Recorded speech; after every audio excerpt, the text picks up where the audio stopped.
What's up, people, ladies and gentlemen, boys and girls, and everything in between? This is your boy Levelhead back off his long hiatus, his long break, much needed break. Your boy's back to doing what you expect and love him to do. So, you know what I'm saying? Welcome. Stay tuned. Your boy got a lot of things planned for 2014 because it is a new year, people. My focus is there. My thoughts are overloaded with concepts and directions that I want to go. So, man, just stay tuned for this year. I'm going to try to pick it up. Really don't try to pick it up, but I needed to take that break for multiple reasons. Anyway, on the gamepad, I got Super Punch-Out, which was a Super NES game. And I did download this because it's available on the Wii U in the eShop. I downloaded this game, paid I think it was $7.99. Downloaded it. I'm not playing it right now because I couldn't talk like I'm talking and play this game at the same time. You'll hear some pauses and some gaps. But I'm not playing it. I'm watching somebody on YouTube who got way better skills than I. Because I couldn't knock out these people this quick. But the boy can play Punch-Out. That's one of my games. Anyway, he's playing, so enjoy. And I don't care if they try to, whatever, YouTube. I'm not monetizing none of this stuff. Not at the moment, anyway. I might consider it later on. But right now, I'm just trying to hone the skills. Anyway, got my boy Mr. Frosty. Mr. Fiji had to go in the trash. And I would buy another Mr. Fiji. So Mr. Fiji will be reincarnated soon. But Mr. Frosty is here and ready to go. Quality H2O. But anyway, man, there's a lot of things that have popped off while I've been gone. I got to send a shout out to Torrance Davis for giving me an opportunity and extending a hand of fellowship to his channel. Shut the F up and play.com. And I know that sounds strange coming out of my mouth, but that's the name of their site. Now, yes, I'm a minister and all that stuff, but I'm going to take the opportunity and post my material up there and the podcast up there and get a little bit more exposure. And I just want to send a shout out to him for giving me that opportunity because he didn't have to do that. He didn't have to reach out. We friends and on Twitter, we follow each other, but he didn't have to extend that opportunity to me, and since he did, I'm gonna take the opportunity and run with it. You know what I'm saying? So I'll be posting a lot of our podcasts on there. I don't know if I'll be posting a lot of my personal stuff. I think I might post some things, but not everything. But all the podcasts will be up there. So y'all, please go and support me and my boy Mr. L Live when we have our podcast up. And if you didn't see our last one with Triforce Johnson and Hip Hop Gamer, closing out 2013, y'all missed the best podcast we done. The Live and Level Gamers podcast, that was the best one. And at the right time, coming into a new year and a new generation, Triforce Johnson was dropping knowledge like no other. And I listen to it every now and again, and it's crazy how this dude was dropping so much nuggets. Every time I listen to it, I get something new that I didn't catch when we recorded it, and the other few times that I listened to it. It's just that crazy. It was just that much he was dropping. And hip-hop was doing this thing as well, but Triforce is just on another level when it comes to the history and understanding what gaming and gamers are about and what all this we do is about. He is a historian. He is a master gamer. And I just pay homage to this dude, you know what I'm saying? And I sit back and I just listen. Me and Mr. Eli shut our mouths. And we just listen. And I do this with Mr. L Live because I'm not as knowledged as they are. I'm not gonna front. I'm a gamer. I never call myself a hardcore gamer. I play what I like. I like Nintendo. I like all systems. I mean, I even like the 360. But I'm gonna do this and that in another video. We're gonna have that conversation. But go check out that podcast, man. It was real good. But anyway, also, before we go on into the topic of this video, Nintendo enthusiasts hit me up, and I'll be doing some things with them. And so it's a lot happening with your boy Levelhead, and that goes to show you don't have to have crazy amount of subscribers to make noise and get noticed. If you're doing it from the heart and your passion is real, and authentic, and that's what I am, man. I'm authentic. I give you what I feel, no hose bars. I don't know why I'm burping, but anyway, No hold barred. I give it to you. You know what I'm saying? I be respectful. You can listen to me with your kids in the room. You can listen to me with your wife in the room. And she probably enjoy listening to me as well because my wife like my voice. I'm pretty sure y'all's do too. Anyway, your voice step off. Anyway, let's get into this. So, y'all see the picture of Reggie there and with the famous quote, playing equals believing. And I took that because for this concept, I was at work thinking about this and listening to people and a whole bunch of stuff been going on since I've been away from recording videos. But I put that up and then I scratched out the playing and I put seeing and then I put the phrase, sorry Reggie, people don't play games no more. They watch them. Welcome to 8th Gen. And I posted this on Twitter. I forgot to put video is coming, but I'm pretty sure folks that follow me know that a video is coming. But people started to respond. Even Triforce started to respond to me. You know what I'm saying? Because, you know, that's blasphemy. To a gamer, that is blasphemy. But you got to understand there is a new... The people that are calling themselves gamers nowadays, a lot of them are not gamers. They are watchers. You hear me? Watchers. They watch games. They don't play. A lot of these journalists, a lot of these people who review games are not gamers. They are watchers. That's why they need the game to be easy. That's why they need all these different things because they not true gamers. I remember when God of War Ascensions came out and it was harder than normal. And I remember watching the reviews and a lot of them was giving it a bad score because it was hard. And one particular part was real hard. Now, I haven't played that game yet. I plan on buying it. Bargain bin. Yes, I said that. Bargain bin. I plan on getting that and enjoying that sometime this year, just like I plan on getting Tomb Raider. Bargain bin. Enjoying that as well. Unless they bring it to the Wii U, then I will cop it then. Or I might wait until I get the PS4 and cop it on that. I don't know. But anyway, I ain't copping it for the 360 and the PlayStation 3. Until it get to bargain bin, and it's at 19 right now, so I think I can go cop both of them. But anyway, I remember them fussing about how hard it was, amongst other things they were fussing about, you know what I'm saying, some of the over-the-top, unnecessary violence and ruthlessness that, you know, Kratos displays on his enemy, which is legit. I agree with them on that. But a lot of them was giving it a lower than normal score because it was hard. So they really want good graphics and a game that they can feel like they're good at playing games with, if that makes sense. They're not gamers. And I remember last year I asked a question on Twitter. I asked all my subscribers, all my followers, I said, what are your top 4 most important aspects of gaming? What are the top 4 things you gotta have to make a game great in your opinion? And I was shocked to see how many people had graphics above gameplay. Graphics above controls. And I'm sitting back and I'm like, man, these gamers like watching games. They don't want to play games. They like watching games. They love watching games. So I remember when Reggie made that statement, and I think it was about the Wii, you know what I'm saying, with the new motion controls, playing equals believing. But I look at this generation, and I look at the fact that the PlayStation 4 just sold 4.2 million. It exceeded what I thought. I said 3.5 at the most. It hit 4.2, and you can't do nothing but commend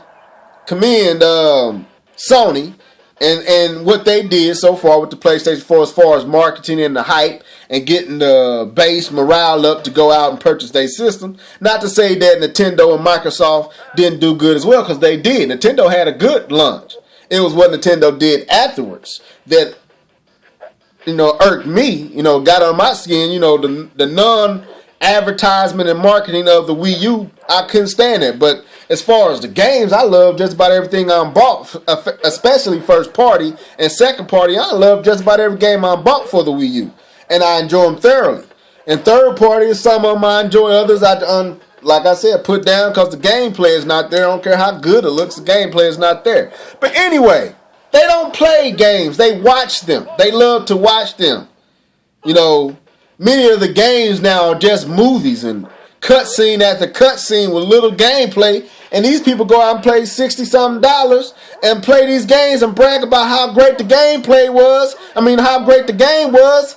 And it wasn't much gameplay. Or it's the same gameplay. And I'm trying to understand what is going on. Because there's been a lot of flip-flopping going on too while I've been gone. I heard Hard 8 make a video talking about how he is dissatisfied with the PlayStation 4 and the games that it's offering.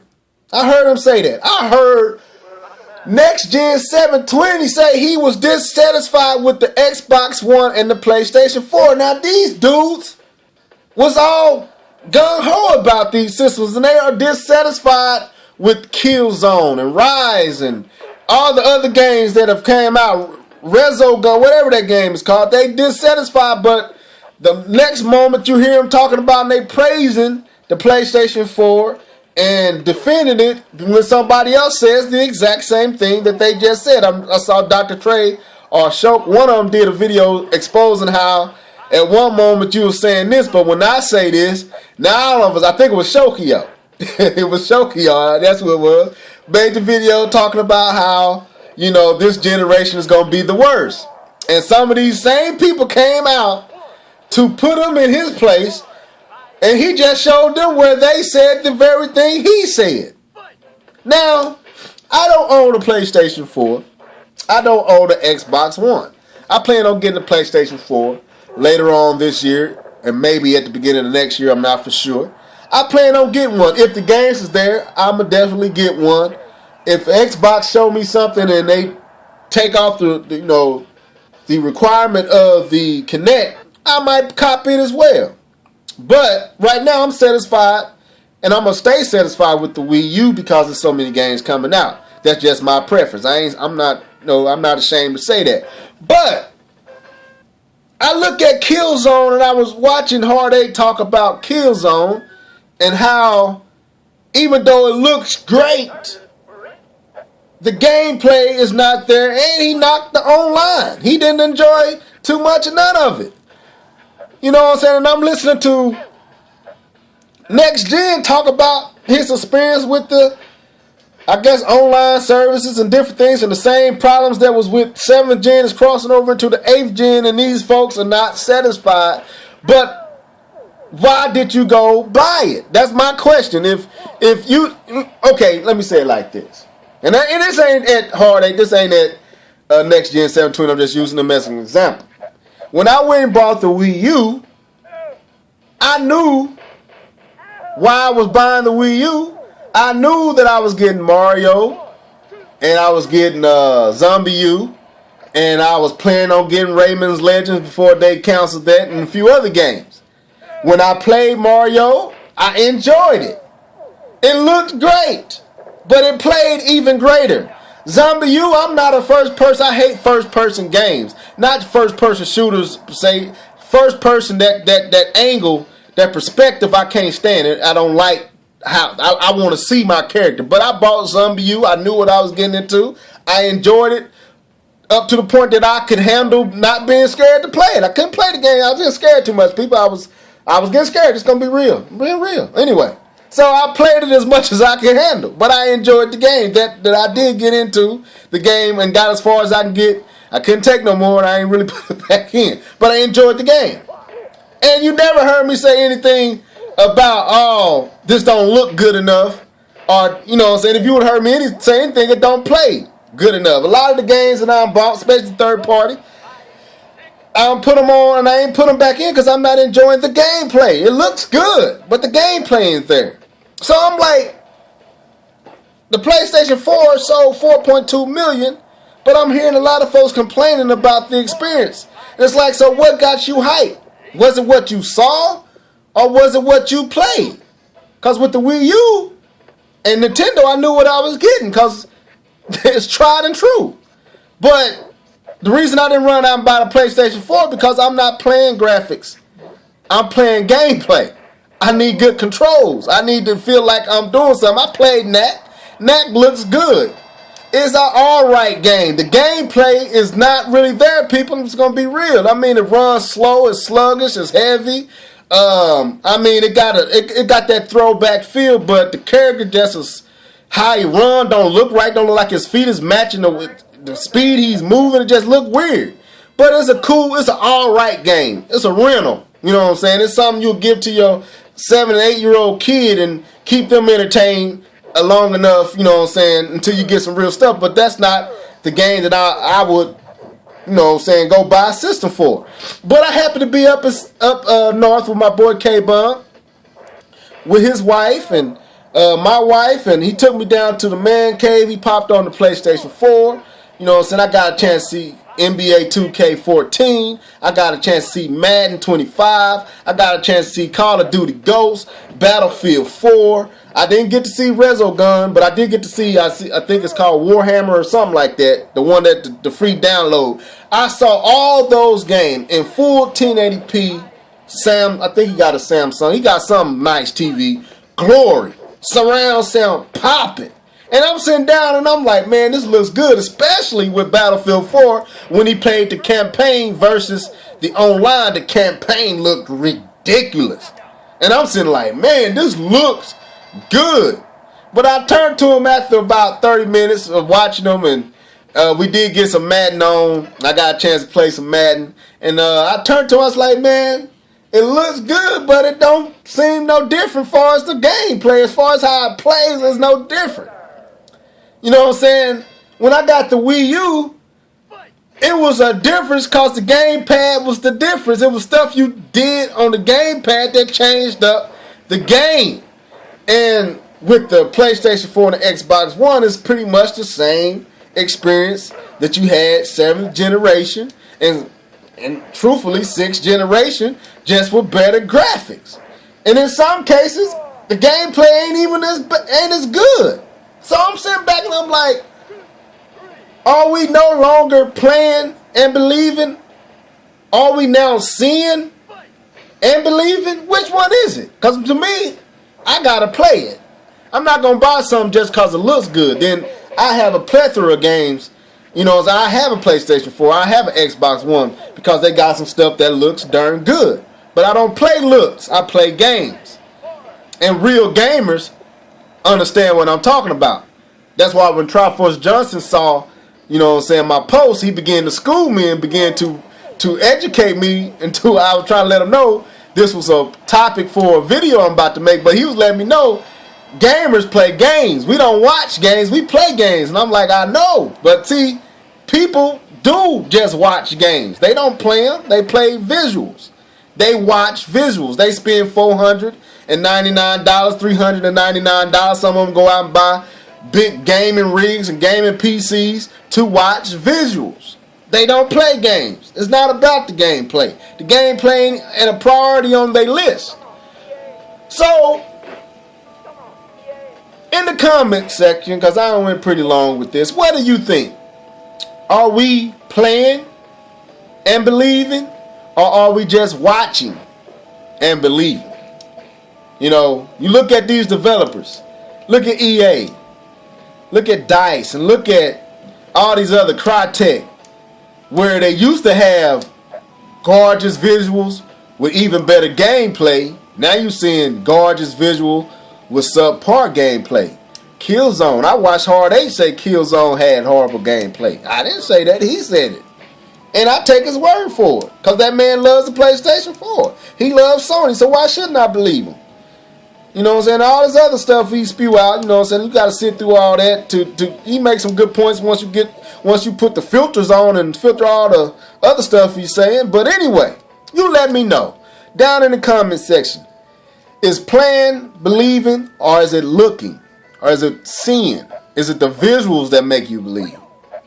Anyway, I got more stuff coming to you. This has been about 19 minutes or so, and I'm about to sign out. Like, subscribe, continue to follow, share this with your pals, retweet this, everything. Do it all up for your boy. And your boy signing out. 2004 is kicking off strong with the Levelhead Gamer Show. Deuces!